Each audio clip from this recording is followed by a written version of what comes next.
O Brasil registrou um crescimento de quase 16% nos casos de dengue em 2023. Isso até a primeira semana de dezembro. Mais de 1.600.000 pessoas contraíram a arbovirose, que é transmitida pelo mosquito Aedes aegypti. E o país voltou a ultrapassar uma marca preocupante: mais de 1.000 mortos pela doença. Epidemia de dengue. Esse é o tema em questão no programa de hoje. Nossa convidada é a professora titular de Virologia do Instituto Biomédico da Universidade Federal Fluminense, Cláudia Lamarca. Muito bem-vinda, obrigada pela participação. Obrigada, eu que agradeço. É sempre bom, né, trazer informação para a população, né? Muito obrigada. Professora, o verão está chegando aí e o Ministério da Saúde fez um alerta de epidemia para as regiões Centro-Oeste e Sudeste nesse início de 2024, dessa epidemia de dengue. O que a gente pode esperar para os próximos meses? Assim, a gente está no momento antecedendo ao risco, né? Isso acontece todos os anos. Então, sendo uma doença transmitida por mosquitos, a maior incidência dela é quando essa infestação aumenta. Então, o calor e a chuva traz tudo que o mosquito precisa para procriar. Então, assim, todos os anos, a gente, entre os meses de março e maio, a gente tem o maior número de casos. Então, é por isso que antes é necessário uma série de medidas para minimizar esse risco. Só que o que nós estamos vivenciando no momento, eu não diria só no Brasil, na verdade no mundo todo, né? A questão do aquecimento que está propiciando uma proliferação muito mais intensa do mosquito, inclusive em lugares onde ele não circulava muito. Então nós temos o El Niño trazendo todo esse calor. Nós temos aqui no Brasil, em comparação com o ano passado, já um número maior de casos do que foi visto ano passado, que já foi muito, né? O ano de Inclusive no 2002 inverno, foi né? um ano de muitos casos, então já é uma situação atípica. E o que está acontecendo agora, além de tudo isso, é a volta de tipos que não circulavam mais. Então, assim, nós temos um vírus que tem 4 tipos. Quando a imunidade ela é tipo específica, então seriam os tipos 1, 2, 3 e 4. Você pode se infectar pelos 4 tipos, você pode ter dengue 4 vezes, mas uma vez infectada por um tipo, você não terá mais dengue relacionada àquele tipo. Então, normalmente, nos últimos anos, os tipos 1 e 2 do vírus da dengue foram os mais prevalentes. Então, naturalmente, as pessoas foram se infectando e estão protegidas contra esses tipos. Só que voltaram a circular 2 outros tipos que já circularam, mas voltaram a circular agora. Então, isso que acontece? Então, uma parcela da população está suscetível a esses tipos. Então, a gente tem outro incremento em relação ao risco de maior número de casos. E os mais jovens estão suscetíveis a todos, né? Exatamente, pensando especialmente em crianças, né? Uhum. A gente, em 2009, teve uma epidemia relacionada ao tipo 3 muito grave, com muitos casos graves em crianças. Então, assim, é toda uma população agora suscetível e é por isso que o Ministério está se adiantando a essa situação e montando, na verdade, uma verdadeira operação para minimizar os riscos que podem vir a partir do verão. Como é que o vírus da dengue age dentro do nosso organismo ao ponto de poder provocar uma hemorragia? Na verdade, assim, a dengue, a infecção pelo vírus, primeira coisa, assim, eu diria que a metade das pessoas se infecta e nem fica doente. Uma parcela das pessoas que se infecta tem uma febre indiferenciada que muitas vezes não vai ao médico por causa disso. E uma outra parcela desenvolve a chamada dengue clássica. A dengue, na verdade, é uma doença multissistêmica, né? O vírus, quando ele entra na corrente sanguínea, ele se dissemina pelo organismo, mas a grande maioria das pessoas respondem ok à infecção, né? O risco, que é a chamada dengue com sinais de alerta, em algumas situações, essa infecção ela pode levar a um risco do chamado da choque hipovolêmico, que às vezes não é acompanhado de hemorragia. Então, o grande risco da dengue é evitar a chegada ao choque hipovolêmico.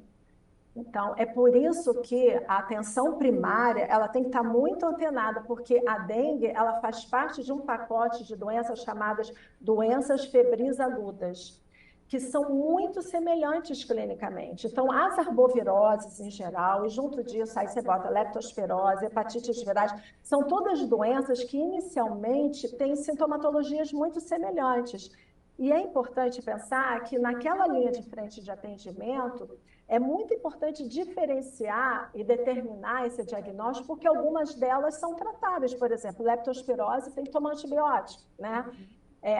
Dengue, você precisa estar atento ao risco do choque. Então, e isso evolui muito rápido, né?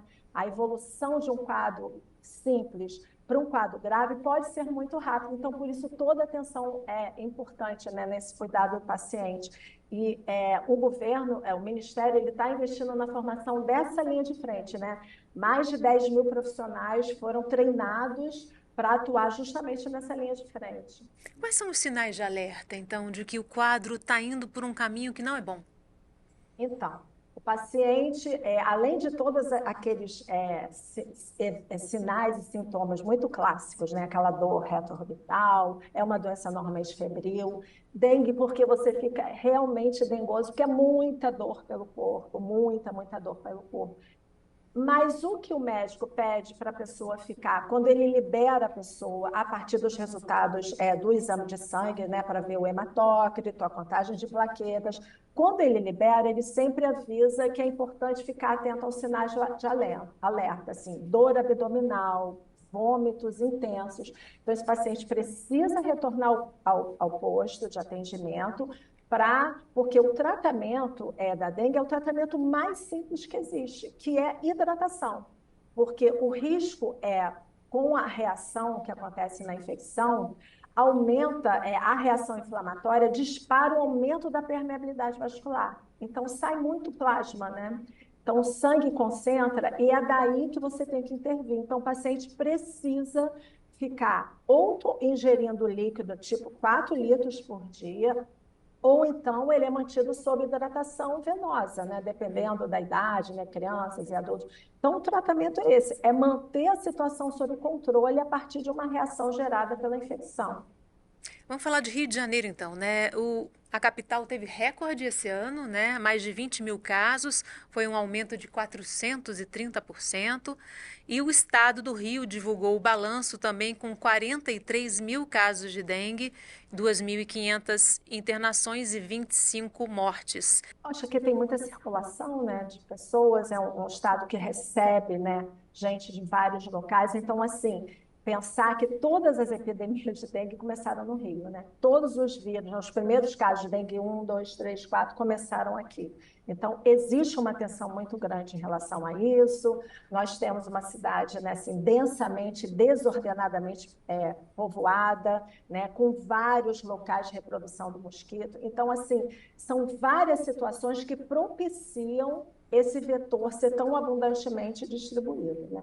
Então, é por isso que, quando a gente pensa em dengue, a gente tem que pensar que o controle dela ele tem que vir não somente, né, das autoridades, da saúde, mas também de cada um de nós, porque esse mosquito, ele é um mosquito antropofílico, ou seja, ele é extremamente adaptado ao homem, e endofílico. Ele mora na nossa casa ou em torno da nossa casa. É um inimigo muito próximo, né?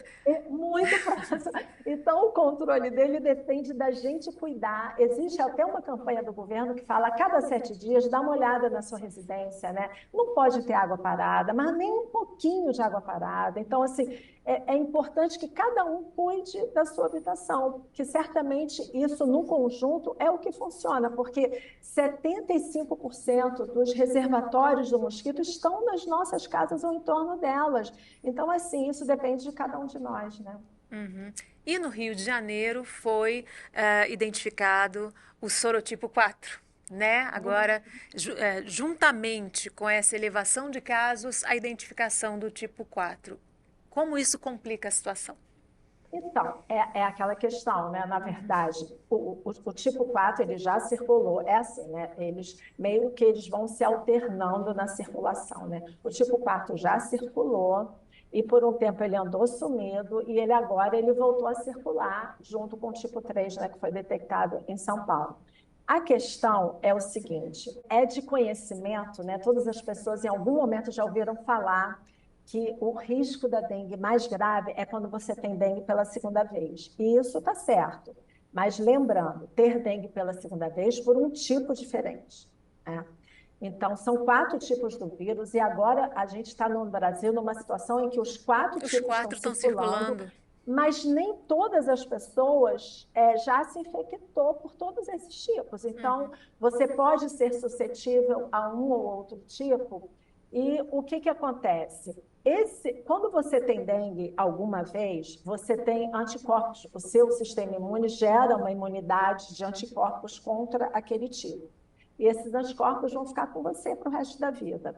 Quando você se reinfecta por um tipo diferente, esse anticorpo que você tinha, por um outro tipo, ele meio que se gruda nesse outro vírus, mas por não ser específico, no momento em que esse chamado complexo imune ele é captado pela célula imune, que é a célula-alvo do vírus, né, o macrófago, ele desfaz dentro do macrófago.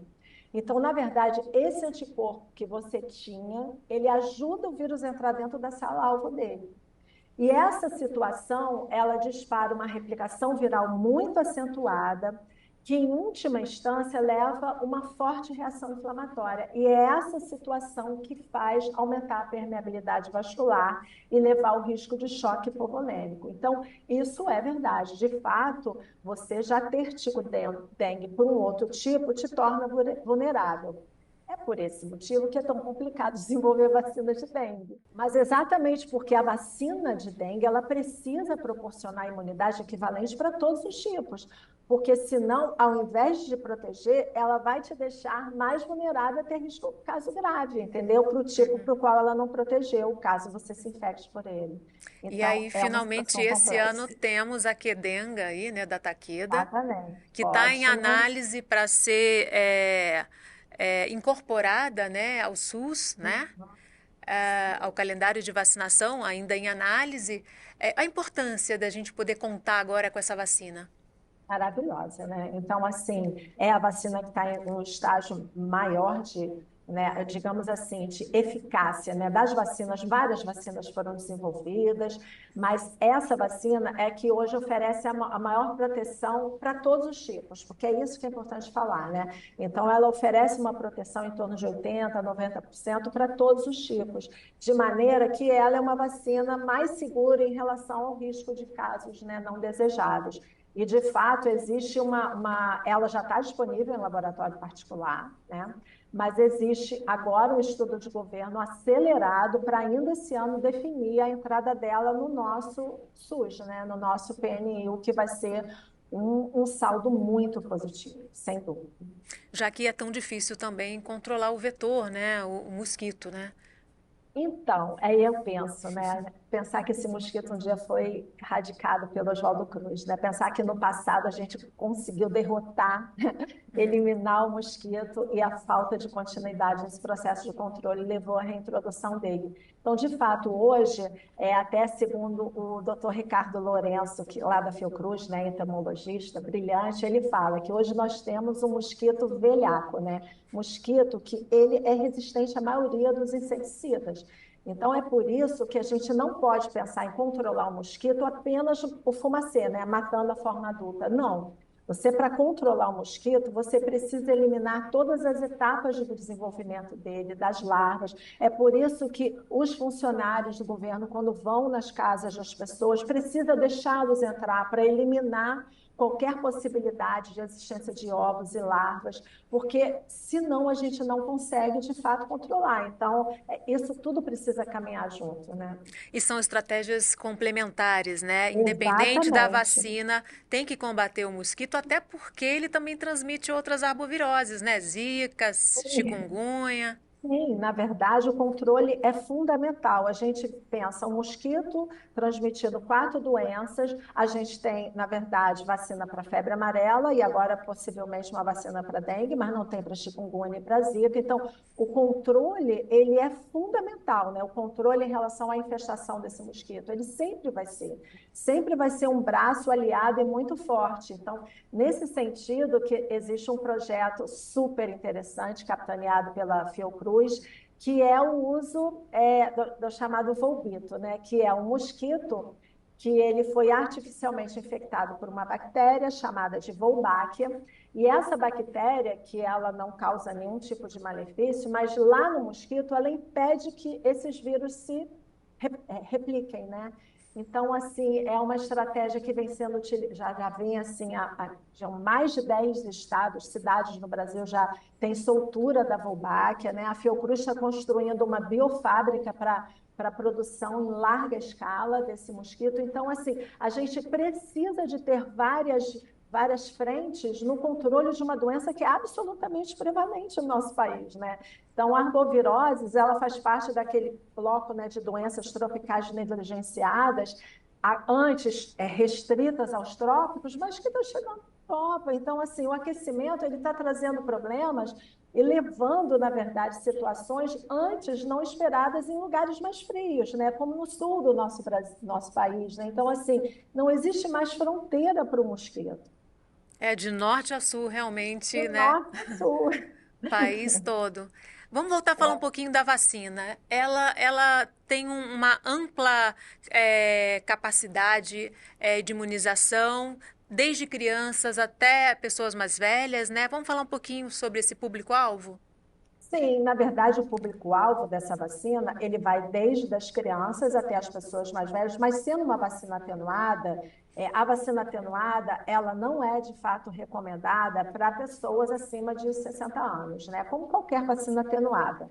Então, ela tem indicação nessa faixa etária, né, entre 4 e 60 anos, mas é uma vacina aplicada, aplicada em 2 doses e que mostrou uma eficácia geral dentre todas as vacinas testadas, bastante assim boa, né, da gente pensar de uma possível abordagem dentro do nosso programa de imunização, porque essa vacina ela tem um custo elevado, né, para você vacinar em laboratório particular. Então, você permitir o acesso da população dentro do nosso SUS vai ser realmente muito importante. São 2 doses com intervalo de 3 meses De entre 3 meses, elas, né? isso. E é esse ciclo só. Não precisa de reforços, como no caso da Covid e da influenza, porque o vírus é mais estável da dengue, né? Embora ele tenha, né, um genoma RNA, né, como é o caso dos vírus né, Covid, influenza, mas é um genoma geneticamente mais estável. Então, a proteção oferecida por ele, ela garante. Tanto que você, quando tem dengue, naturalmente, né, você tem dengue por um tipo só uma vez, né? Você está protegido pelo resto da vida, né? A gente tem aí também no horizonte a possibilidade de desenvolvimento de uma vacina nacional pelo Instituto Butantan, né?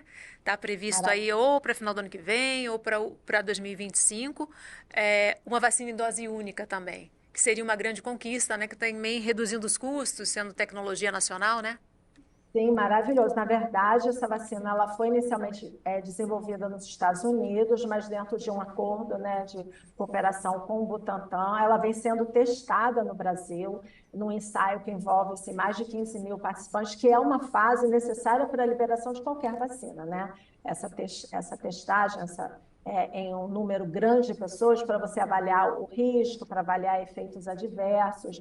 Então, é uma vacina que traz para a gente muita esperança de um produto nacional. E ela também, nesses estudos iniciais, ela mostrou uma eficácia em torno de 80%, que é uma eficácia geral considerada satisfatória. Então, a gente pode ter esperança de, no futuro, né, ter um produto nacional aqui para a proteção da dengue, né? E com uma única dose, que já facilita o esquema vacinal, Sim, né?